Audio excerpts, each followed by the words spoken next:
I sit cross-legged on my hardwood floor, surrounded by a sea of glossy photographs.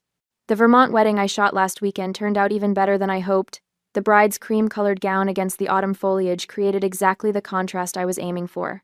My favorite shot captures the couple beneath a canopy of maple trees, their fingers barely touching as fallen leaves swirl around them. The phone rings. My mother's name flashes on the screen. I hesitate before answering, my finger hovering over the accept button. "Hi, Mom." I tuck the phone between my ear and shoulder, still organizing photos into potential album layouts. "Courtney." Her voice carries that familiar crisp edge. "I need to talk to you about Lily's wedding." I smile, thinking about my sister's upcoming Miami ceremony. I was actually planning to call her this week. "I have some ideas for the photography that would be perfect for—" "You'll ruin your sister's wedding. Don't come." My coffee cup slips from my hand, shattering against the floor. Hot liquid splashes across the photographs, ruining hours of work. I barely notice. "What?" My voice sounds distant, like it belongs to someone else. "Lily needs all the attention," Margaret continues, her voice firm and unyielding. "Your success would overshadow her day." The room spins as I grip the edge of my desk. "Mom, that doesn't make any sense. I'm her only sister." All guests have received their invitations. Each word lands like a hammer blow. "Everyone except you." My stomach lurches. The familiar feeling of childhood abandonment floods back, being left out of family photos. Watching my artwork removed from the refrigerator to make room for Lily's stick figures. Sitting alone at the kids' table during Thanksgiving, while Lily perched on Dad's lap at the adults' table. "Mom, I'm her only sister. I've photographed 180 weddings. I could help." I hate the pleading tone in my voice, but can't seem to stop it. "This doesn't make any sense." "Think of it as your gift to Lily," Margaret says, her voice softening into something worse than anger-pity. "You've always needed to be the center of attention. For once, let your sister have her moment." My throat tightens. "Let me talk to Lily. This can't be what she wants." She agrees completely. This was partly her idea. The lie hangs between us. Or maybe it isn't a lie, which would hurt even more. I hang up without saying goodbye and immediately dial my father. He answers on the second ring. "Court? Everything okay?" "Dad, Mom just told me I'm not invited to Lily's wedding. That can't be right." The pause tells me everything I need to know before he even speaks. "It's for the best." "Court." His voice carries the same defeated tone he used when telling me I couldn't display my photography trophy, the one I won at 12, because Lily wouldn't feel bad. "You don't mean that." I press my palm against my forehead, trying to keep the room from spinning. "Your absence is a gift to your sister," he says. "Be selfless for once." The words slice through years of pretending this dynamic didn't exist. My mind flashes to Ethan framing my first magazine cover, opening champagne at midnight to celebrate when it arrived. His genuine pride contrasted sharply with my parents' uncomfortable silence when I'd sent them a copy. I looked down at the ruined photographs on my floor, moments I'd captured of strangers looking at each other with more love than my family has ever shown me. "I won't beg for an invitation to my own sister's wedding." The words emerge stronger than I expect. "Don't be dramatic." My mother's voice cuts in. "They must be on speakerphone. Think about someone besides yourself." "I've spent my entire life thinking about everyone else." My voice remains steady despite the earthquake happening inside me. Hiding my accomplishments. Making myself smaller. "All your cousins will be there," my father says. "Everyone's looking forward to celebrating with Lily. Don't make this difficult." The unspoken message is clear. The family narrative about me, the selfish, attention-seeking older sister, has already been established. They control how the extended family sees me. "I understand," I say finally, though I don't, not really. What I understand is that this pattern will continue forever unless I break it. My professional confidence and personal happiness can't survive if I keep accepting this treatment. I end the call just as I hear the front door open. Ethan walks in, his camera bag slung over one shoulder, stopping short when he sees me surrounded by broken ceramic and coffee-stained wedding photos. "Courtney, what happened?" His concern stands in stark contrast to the coldness I just experienced from my parents. The words tumble out between sobs, the uninvitation, my parents' justifications, the lifetime of being diminished to make my sister shine brighter. Ethan kneels beside me, careful to avoid the broken mug fragments. "They've done this your entire life. It's not right." He helps me salvage the photos that weren't ruined, his hands gentle as he blots coffee from the prints. We work in silence for several minutes before he speaks again. Your sister's wedding is about her, he says quietly. But your life is about you. I look up at him, suddenly seeing clearly what I've been missing all these years. The choice isn't between attending my sister's wedding or staying home. The choice is between continuing to make myself smaller or finally standing at my full height. I've spent my life making myself smaller. I whisper, a new resolve taking shape. Maybe it's time to stand tall. 3 weeks pass like molasses. I try burying myself in work, editing wedding albums until my eyes blur, but my phone remains silent. No calls from my mother, no texts from Lily. The wound of being uninvited to my own sister's wedding festers beneath a veneer of normalcy. Until Amanda calls. Court, you won't believe what Lily just posted. Amanda's voice crackles through my speaker as I balance phone and coffee mug, scrolling through client emails. Amanda has been friends with both me and Lily since high school, straddling the uncomfortable divide between us. I'm not sure I want to know, I say, but curiosity pricks at me. Miami Beach, $800,000 budget, white tulip centerpieces flown in from Holland, 8-course dinner with a celebrity chef. My stomach twists. 800,000? That's nearly double what they originally planned. Bradley's parents offered to cover most of it. Amanda says, her voice dropping to a whisper. Court, there's something else. I had lunch with Jenny yesterday. She's in the wedding party. My fingers tighten around my mug. And? Bradley told Lily he didn't want you there. Said you make everything about yourself. The coffee scalds my throat as I swallow too quickly. He's never even met me. Jenny overheard Lily telling him stories. About how you stole attention at her Sweet 16. About your scholarship ceremony overshadowing her debate team win. None of this happened. The scholarship ceremony lasted 10 minutes before my parents insisted we hurry to Lily's debate competition. We never even stopped for celebratory ice cream. After ending the call, I open Instagram. My mother's latest post jumps from the screen. A photo of Lily and Bradley surrounded by white roses, champagne flutes raised toward the camera. The caption reads, "Sometimes the kindest thing is to step back and let others shine." The hidden message couldn't be clearer if she'd tagged me. I spend the afternoon digging through family albums stored in our spare room closet. With each photograph, patterns emerge that I somehow missed for years. In nearly every family portrait, I stand slightly behind Lily, positioned off-center.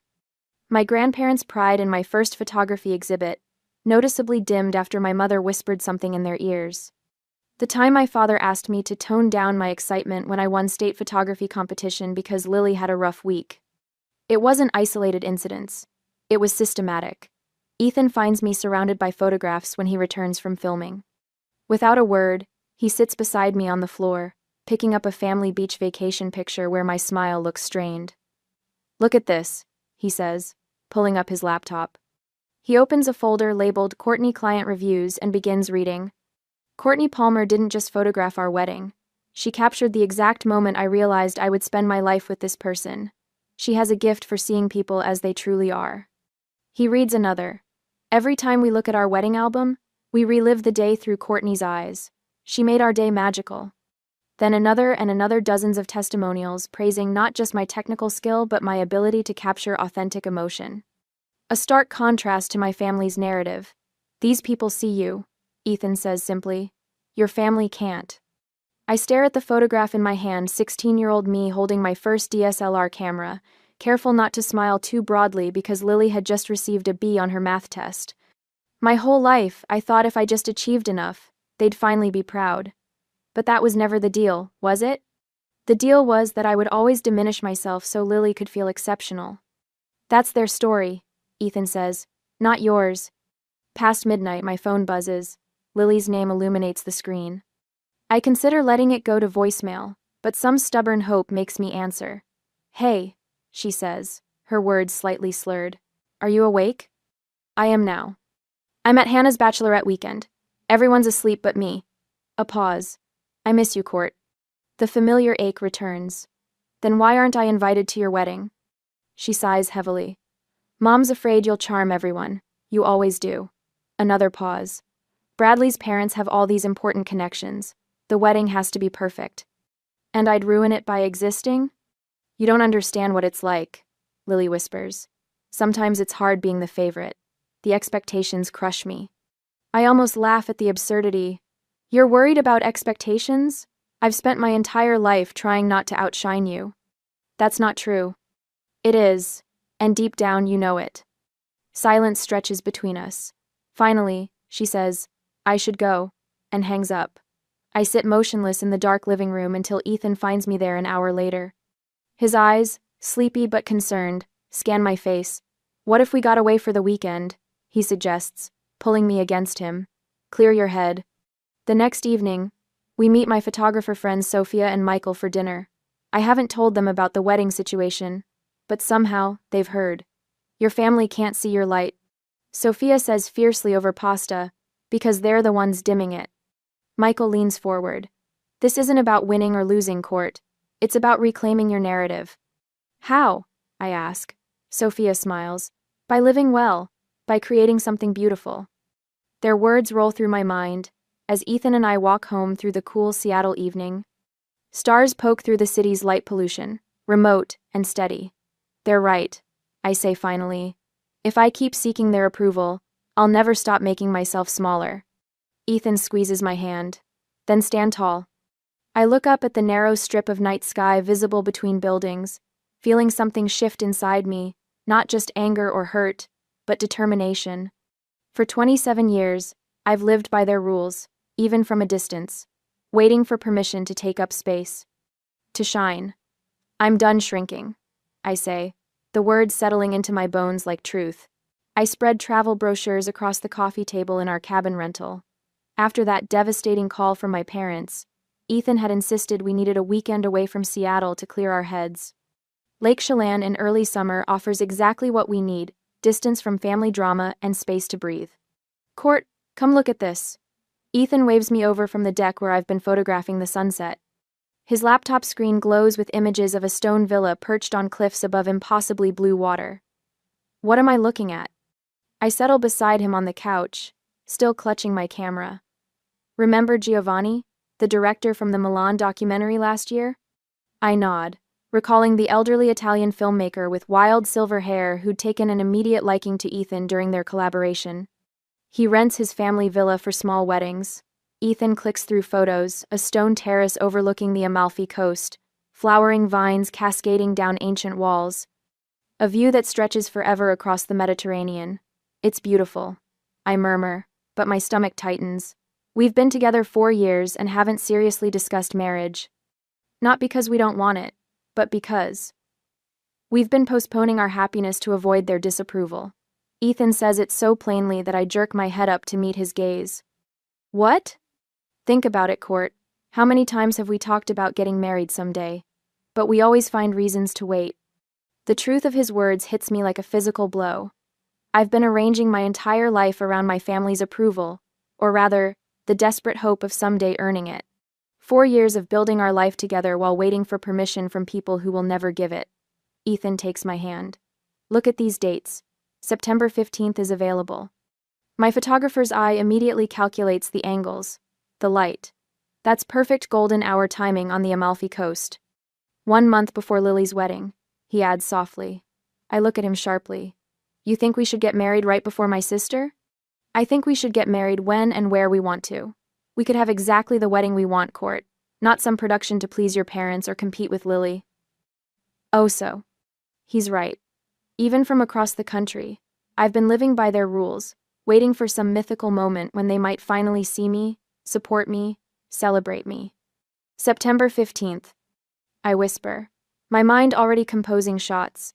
Evening light on ancient stone, jasmine scent carried on sea breezes, Ethan waiting for me against a backdrop of endless blue. Is that a yes? His smile is cautious but hopeful. I laugh, the sound surprising both of us. Yes, let's do it. For the first time since that devastating phone call, I feel something other than hurt. Something that feels dangerously like power. The next morning, I wake with surprising clarity. I find my phone and take it onto the deck, away from Ethan's sleeping form. Margaret answers on the 3rd ring. Courtney, is everything all right? Her concerned tone almost makes me laugh, as if I only call when something's wrong, which, to be fair, has been the pattern lately. Everything's fine, Mom. Better than fine, actually. I keep my voice calm, measured. I wanted to let you know that Ethan and I are getting married. Silence stretches between us. Then, what? When did this happen? We've been together 4 years. The timing feels right. I watch an osprey circle above the lake. We've found a perfect spot in Amalfi. Just 25 guests. Very intimate. You can't possibly plan a wedding while Lily is planning hers. The edge in her voice is familiar. Do you have any idea how stressed she is with all the details? This will upset her terribly. And in the past, those words would have made me backtrack, apologize, minimize. Today, they simply wash over me. I'm not asking permission, Mom. I'm sharing news. My voice remains steady. Our small ceremony won't affect Lily's wedding at all.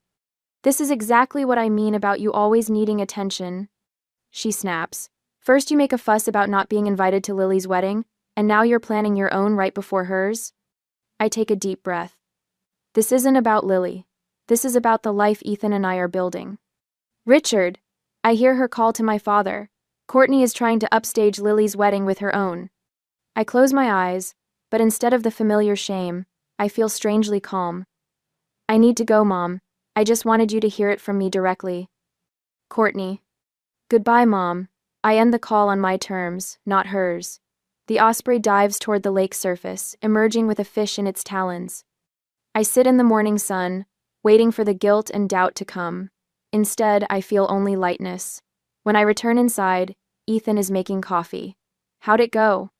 Exactly as expected. I smile, surprising myself. She thinks I'm trying to upstage Lily, but I didn't apologize, didn't back down, didn't make myself smaller.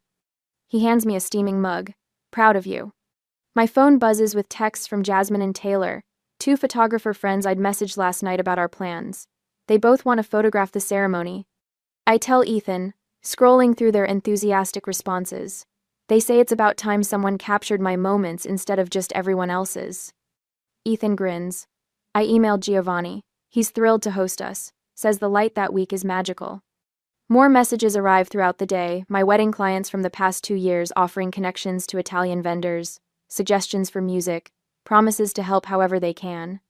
The avalanche of support takes my breath away.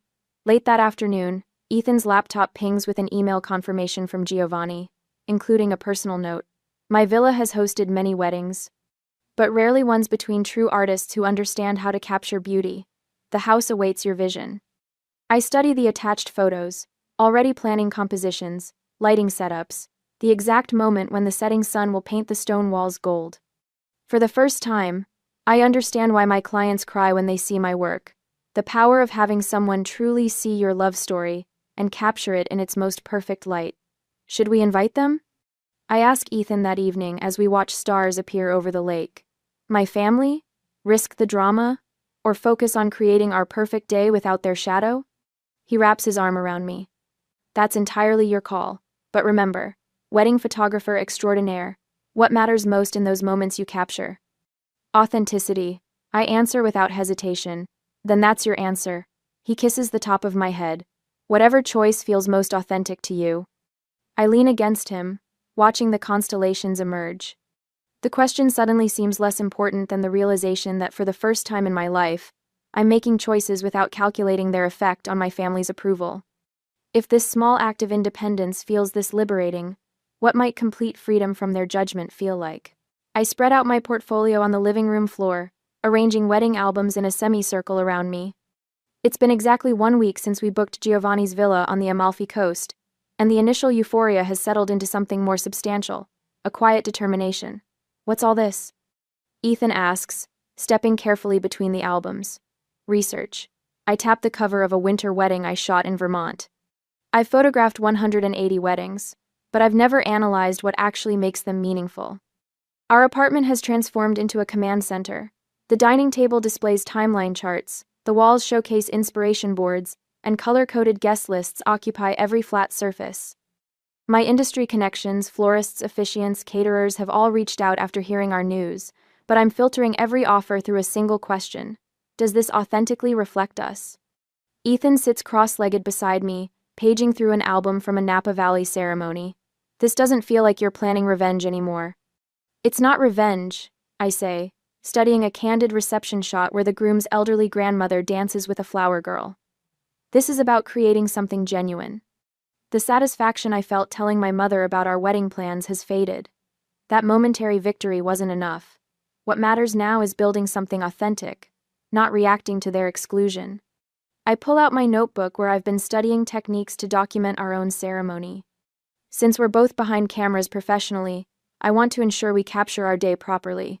I need to approach this like my most important wedding assignment, I tell Ethan. That means analyzing every component objectively.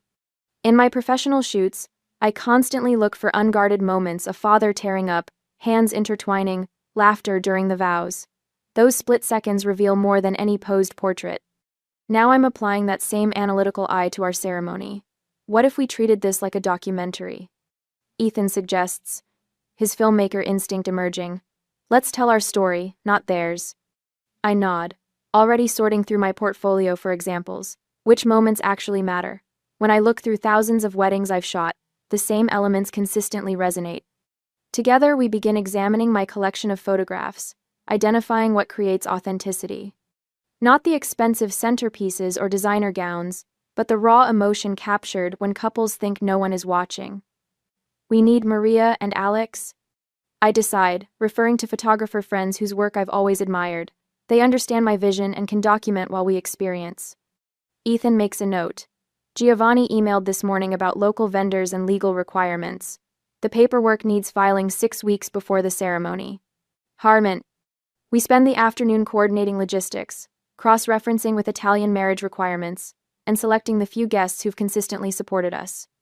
Each decision feels like laying another brick in a foundation that has nothing to do with my family and everything to do with our future. The phone rings late that evening. My cousin Amanda's name appears on the screen. Courtney, she says without greeting. Lily just called me hysterical. She heard about your Italian wedding from Bradley's cousin who follows your friend Maria on Instagram. My stomach tightens. And? Your mom is calling everyone in the family. She's telling people you're deliberately sabotaging Lily's special time. I close my eyes, visualizing the network expanding, aunts, uncles, cousins, all receiving carefully crafted messages portraying me as the villain. What did you tell her? Consider, I ask. I said I needed to talk to you first, Amanda says, her voice softening.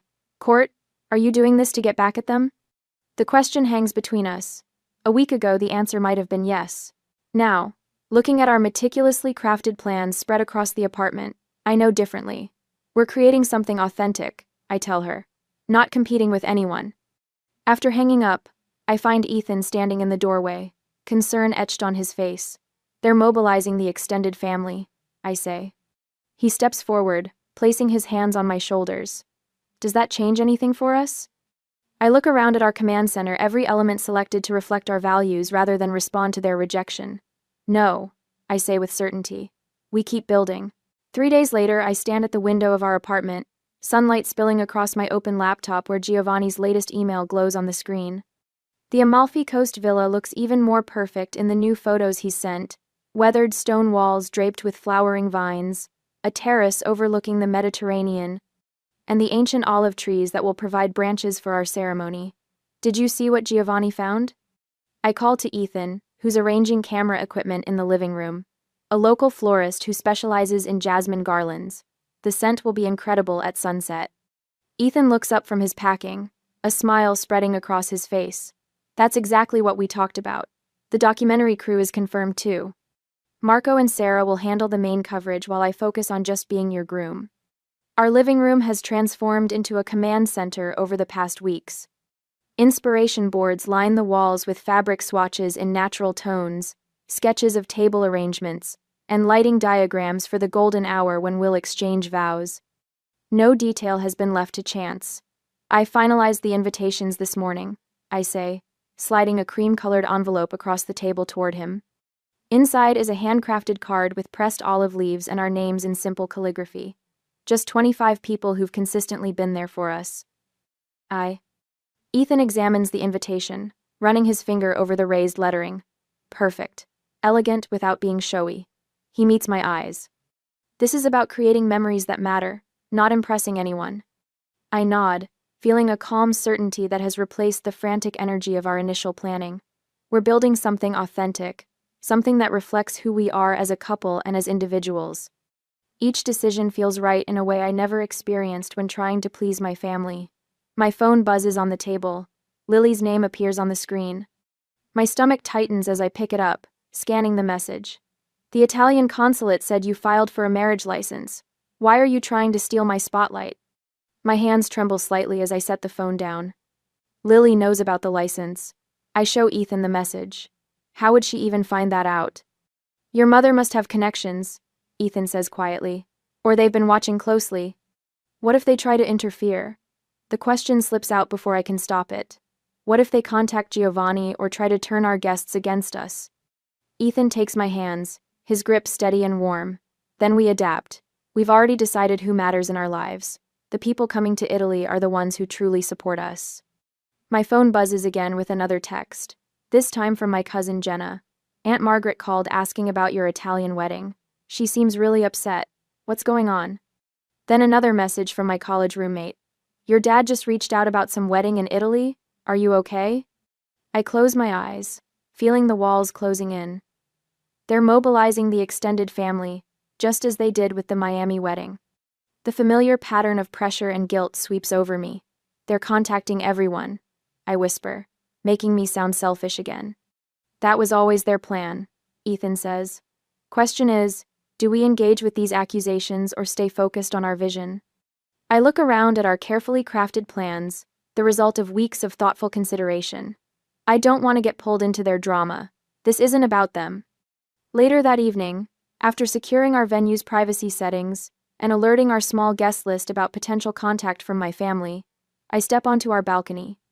Seattle's lights flicker below as I breathe in the cool air, feeling strangely calm despite the storm brewing. My phone rings. Giovanni's name flashes on the screen. Courtney, I received a strange call today, he begins, his Italian accent more pronounced than usual. A woman claiming to be your mother asked many questions about the ceremony. My heart sinks. I'm so sorry, Giovanni. My family situation is complicated. Do not worry, he says firmly. I told her nothing. Your day will be perfect. Italian privacy laws protect you, and I have informed my staff. No uninvited guests will disturb your celebration. Relief washes over me. Thank you. After we hang up, Ethan joins me on the balcony, wrapping his arms around my waist. Everything okay? Giovanni got a call from my mother, but he handled it perfectly. I lean back against him. He's taking extra security precautions just to be safe. Let's just focus on us, Ethan says, his voice steady in my ear. What happens in Miami doesn't matter. Standing there in the growing darkness, I realize how much I've changed. 6 months ago, my mother's call would have sent me into a tailspin of guilt and doubt. Now I feel centered, prepared, focused on creating something beautiful rather than reacting to their attempts to diminish me. The time for strategic preparation is ending. Next week, we'll board a plane to Italy, and all our careful planning will come to fruition. I can almost smell the jasmine and olive groves, feel the warm Mediterranean breeze on my skin as we exchange vows. Whatever storm my family might be brewing, we're ready. A week later, my phone buzzes at dawn. I've been up for hours anyway, organizing our photography timeline for the ceremony. Ethan sleeps peacefully beside me, his breathing steady and deep. The caller ID reads, Mom, and my stomach tightens. I take my coffee to the balcony before answering. Hello? You need to cancel Italy. Margaret's voice sounds different, not her usual controlled displeasure, but something sharper, more dangerous. That's not happening. I watch a seagull land on the railing across from me. Listen carefully, Courtney. If you go through with this, you'll never be welcome in this family again. The seagull takes flight as a car horn blares below. My fingers tighten around my mug. I don't understand why my wedding threatens you so much. Don't try to twist this. You know exactly what you're doing. Her voice vibrates with rage. 1 month before Lily's wedding? After everything we've done for you? A familiar male voice comes through the speaker. Dad. They've put me on speakerphone. You've always been selfish, Richard says, his disappointment cutting through the morning air. This proves it. I move back inside, not wanting neighbors to hear this conversation. I'm getting married to the person I love in a place that means something to us. How is that selfish? Lily's been hospitalized with anxiety attacks because of you, Margaret says. My heart stops. What? Is she okay? As if you care. Her voice drips with venom. Her doctor says the stress you're causing could affect her long-term health. The lie hangs between us. I've seen Lily's Instagram stories from her bachelorette party in the Bahamas 3 days ago, laughing on a yacht, cocktail in hand. That's not true, I say quietly. I saw her posts from the Bahamas. A pause. She pushed herself to go because she didn't want to disappoint her bridesmaids. My phone buzzes with a text. It's my cousin Rachel. Is it true you're stealing Lily's thunder? Everyone's talking about it. Go. Your grandmother may not be around for another wedding, Dad adds, his strategic guilt perfectly timed. She's heartbroken you'd choose a foreign ceremony she can't attend. My grandmother, who, according to Aunt Pamela, hasn't left Florida in 15 years. Your cousin Rachel agrees with us. Margaret continues. So do the Petersons. Even Julie thinks you're being cruel. Julie. My childhood best friend who moved to Australia 5 years ago and hasn't spoken to my mother since. You're lying, I say, surprising myself with how steady my voice sounds. Julie hasn't spoken to you in years. Another call beeps through Uncle Frank. Then a text from my mother's neighbor, Susan. Honey, are you sure about this Italian wedding? Sounds expensive and unnecessary. The coordinated assault is almost impressive. Cancel Italy, Margaret says again, or accept that you're no longer part of this family. My throat tightens. Is that what Lily wants too? This is coming from all of us. You've pushed your sister to her breaking point. I walk to the wall where Ethan and I have pinned our wedding plans, local olive branches and jasmine flowers, the cliffside view at sunset, our handwritten vows. I touch the corner of a photo, showing Giovanni's villa bathed in golden light. I'll think about what you've said. I tell them, not because I'm considering cancellation, but because I need this call to end. After hanging up, I sit at our kitchen counter, hands trembling despite my calm words. Ethan emerges from the bedroom, instantly reading the situation. Your parents? He asks, reaching for my hand. I nod. They've escalated. Complete family excommunication if we don't cancel. He pours coffee and sits beside me. Are you okay? I'm angry. They're coordinating a full-scale attack, getting relatives and friends to pressure me. I show him the texts. They even claimed Lily's been hospitalized with anxiety. His jaw tightens. That's a new low. I think we should call Adam about security for the ceremony, I say. Just in case. Ethan nods. Already ahead of you. Spoke with him yesterday. He knows a local guy in Amalfi who can be discreet. I look at him with surprise. What? I heard your mom on the phone with Aunt Carol last week. I knew this was coming. He squeezes my hand. This is about us, Court, not them. We spend the day finalizing details. I call our photographer friends who'll be documenting the ceremony, confirming their travel arrangements. Ethan contacts the videographer who'll capture everything documentary style. Giovanni emails confirming the jasmine and olive branch arrangements. By sunset, we've adapted our plans to account for potential disruptions without sacrificing our vision. The villa will have subtle security. Our guest list remains unchanged, 25 people who've consistently supported us. My phone rings again just after midnight. Lily. I answer hesitantly. Hello? Did Mom call you? Her voice sounds strained, nothing like her usual confident tone. Yes. A long pause. I didn't ask her to. I say nothing, waiting. Is it beautiful? She asks finally. The place in Italy? The question catches me off guard. Yes. It overlooks the Mediterranean. The light at sunset is perfect for photographs. She makes a small sound, almost like longing. 25 guests? Just people who matter to us. Another pause. Part of me wishes I was having your wedding instead of mine. The admission hangs between us. 230 people I barely know. Most of them are Bradley's family connections. For the first time, I feel something other than anger or hurt. I feel sorry for her. It's not too late to change things. I offer, though I know she won't. You know I can't. Her voice hardens again. Mom would never forgive me. Mom's forgiveness seems pretty conditional these days. Lily laughs without humor. Always has been. She pauses. I should go. Bradley's waiting. Lily. Just take good pictures, okay? The line goes dead. The next morning, Ethan and I stand in the airport terminal with our luggage. Our flight to Naples boards in 20 minutes. From there, we'll drive along the Amalfi Coast to Giovanni's villa. Last chance to back out, Ethan says, his eyes telling me he knows I won't. I look down at our boarding passes, then at the photo on my phone, Giovanni's villa against the Italian sunset, the perfect backdrop for a photographer's wedding. I think of my mother's ultimatum, my father's disappointment, my sister's whispered confession. No turning back, I say, slipping my hand into his. We board the plane, finding our seats by the window. As the aircraft begins taxiing, I review our wedding vows one last time. Words that honor our chosen family. Words that speak to the life we're building, not the one I'm leaving behind. Ethan leans over to kiss my temple. This is about us, not them. The plane accelerates down the runway, lifting into the air. Below us, Seattle grows smaller until it disappears beneath the clouds. Ahead lies Italy, Giovanni's villa, and the ceremony that will decide everything. I close my eyes and finally allow myself to feel excitement. No matter what happens with my family, in 3 days I'll marry Ethan in the golden Mediterranean light, surrounded by people who truly see me. No turning back. I whisper again, this time with certainty instead of fear.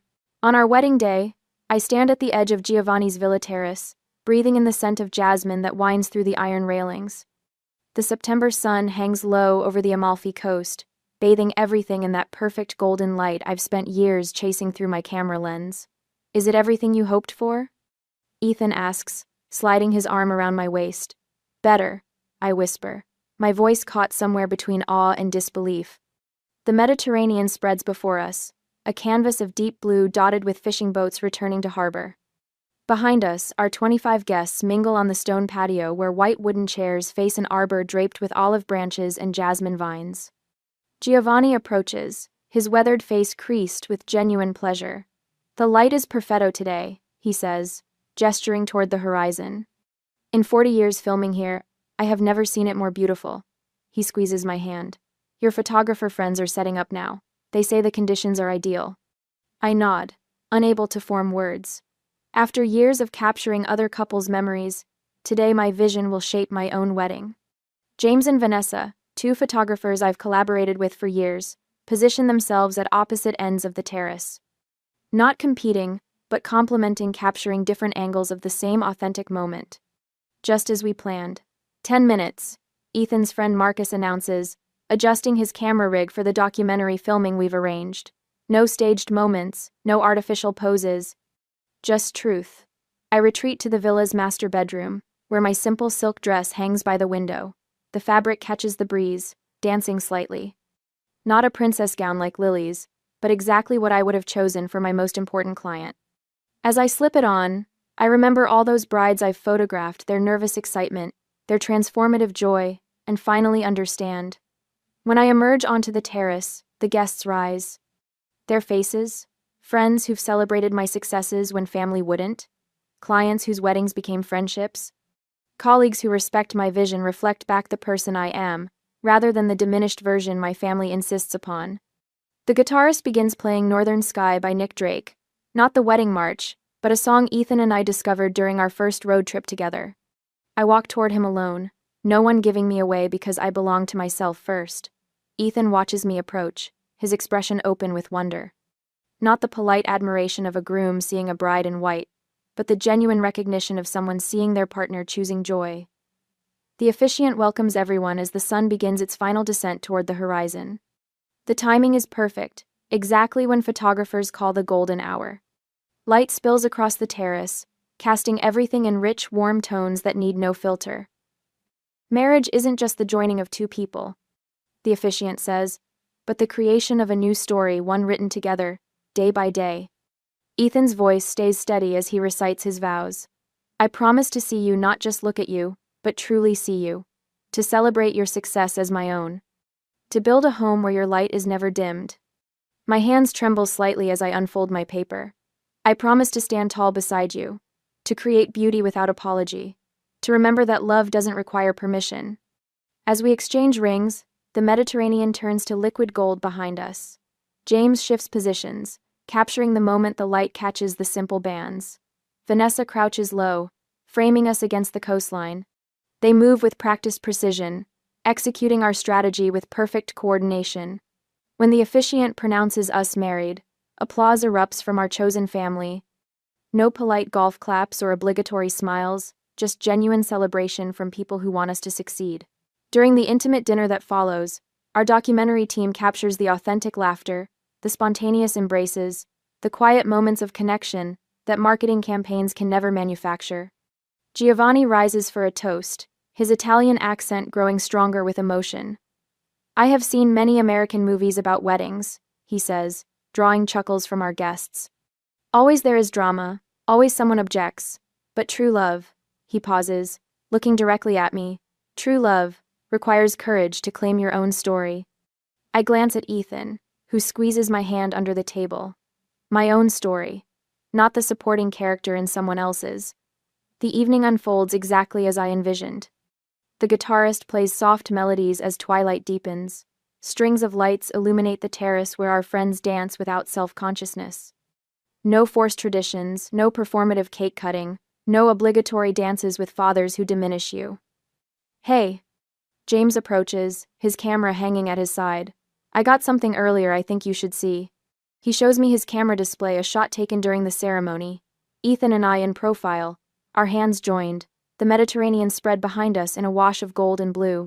The angle captures the jasmine vines framing us perfectly, while the light creates a natural halo effect.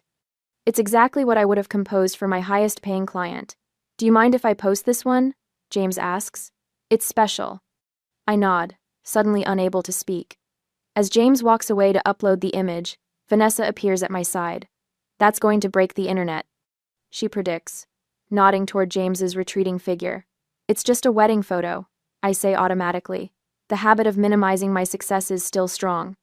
No, she corrects gently. It's art.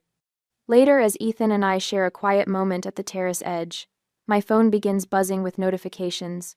James's single image has exploded online. 800 comments already, Ethan murmurs, scrolling through my phone. Listen to this one. Most beautiful ceremony I've ever seen. From Helena Baxter. From Helena Baxter. The Helena Baxter? I ask, disbelieving. Helena Baxter, whose wedding photography book sits on my desk at home, whose work inspired me to pursue this career. Ethan nods, continuing to scroll. The Italian Tourism Board just reshared it with Wedding of the Year caption. The notifications keep coming. Industry professionals asking who captured the image. Magazines requesting permission to feature it. And most significantly, comments from people I've never met, moved by the authentic joy radiating from the photograph. This is what they were afraid of, Ethan says quietly. Not that you'd ruin Lily's wedding, but that you'd prove them wrong. I lean against him, watching stars emerge above the darkening Mediterranean. For years, I've captured other people's happiest moments. Today, I created my own. Marcus approaches, documentary camera still rolling. You've created something extraordinary, Court, he says, using Ethan's nickname for me. Giovanni joins us, his weathered face serene in the soft evening light. Your vision has honored this place, he says simply. Many Americans come to take from Italy's beauty. You have added to it. As the evening deepens, James returns, his face alight with excitement. You need to see this, your photo just hit 1 million views. InStyle magazine commented asking for contact information. I check my phone again, surprised to find texts from extended family members, cousins and aunts, who declined our invitation. Words of admiration and, perhaps more tellingly, regret. But their validation no longer matters. The success of this day isn't measured in views or comments or even professional recognition. It's measured in the authentic joy captured in James's photograph. It's measured in the chosen family surrounding us. It's measured in the fact that for the first time in my life, I didn't make myself smaller to make someone else feel bigger. As midnight approaches, Ethan and I slip away from the celebration to a quiet corner of Giovanni's garden. Above us, stars scatter across the Italian sky like diamonds on velvet. How does it feel? Ethan asks softly. I consider his question carefully, searching for the perfect words. In this moment, I am not Courtney the second choice, Courtney the attention seeker, Courtney who must be diminished. I am simply Courtney, artist, partner, creator of my own story. It feels like stepping into the best photograph I've ever taken. I reply. and realizing I'm finally exactly where I belong. I wake to sunlight streaming through our bedroom window, casting golden patterns across the sheets. 6 months after our Amalfi Coast wedding, the familiar tightness in my chest when thinking about my family has dissolved into something lighter. My phone buzzes with notifications. 3 major wedding magazines want feature stories on what industry blogs now call the Amalfi Revolution. A smile forms as I remember the moment that image went viral. Sunset bathing Ethan and me in amber light. Our hands clasped as we exchanged vows against the Mediterranean backdrop. Giovanni's ancient olive trees framing the scene. Still can't believe it, Ethan mumbles, rolling toward me. He reaches for my hand, his thumb brushing my wedding band. Which part? I ask. All of it. He gestures toward my laptop where the Netflix contract sits open. Documentary about redefining wedding photography. That's you, Court. The proposal arrived yesterday. They want to follow me through a year of weddings, documenting how I capture authentic moments. The director called it revolutionary storytelling through still images. My phone buzzes again. Another text from Lily. Unlike my mother's cold silence and my father's brief, formal congratulations, Lily has been reaching out since her Miami wedding. Yours looked more like you than mine looked like me. Reads her latest message. I set the phone down without responding. She's sent similar texts since the photos spread across social media, each one a small acknowledgement of what I've always known, that authenticity matters more than perfection. The transformation in my life feels almost surreal. I sleep without the weight of seeking approval. I make decisions without second-guessing. When I review client galleries, I trust my eye completely. We should call Giovanni, Ethan says, getting up. The foundation paperwork should be almost ready. The Love Without Permission Foundation, our newest venture supporting artists facing family disapproval. Giovanni became more than our wedding venue host. He's now our partner in creating grants for photographers whose vision others try to diminish. I have the family I've chosen, I say, the words settling into truth. Later that afternoon, I sit in my studio, reviewing portfolios from wedding clients. My waitlist stretches 6 months out, filled exclusively with couples who value my documentary approach. No more saying yes to every job. No more hiding my vision to please others. On my wall hangs a collection of family photographs I once kept hidden in drawers. I look at them now without pain. My 12-year-old self holding that first photography trophy, my graduation with my camera around my neck while my family focused on Lily. These images tell a story of becoming, not of loss. The contrast with that day 7 months ago feels profound. When my mother called to uninvite me from Lily's wedding, I sat cross-legged among shattered coffee cups and ruined prints. Today I sit surrounded by international awards and images that speak my truth. My assistant knocks lightly before entering. Your 3 o'clock is here, the young photographer from Portland? Jessica Thomas arrives, clutching a portfolio case, her hands trembling slightly. At 22, she reminds me painfully of myself. Talented but uncertain, her eyes darting around my studio with a familiar hunger for validation. My parents think photography is a hobby, not a career, she explains after showing me brilliant, evocative images of Pacific Northwest weddings. They want me to finish my accounting degree.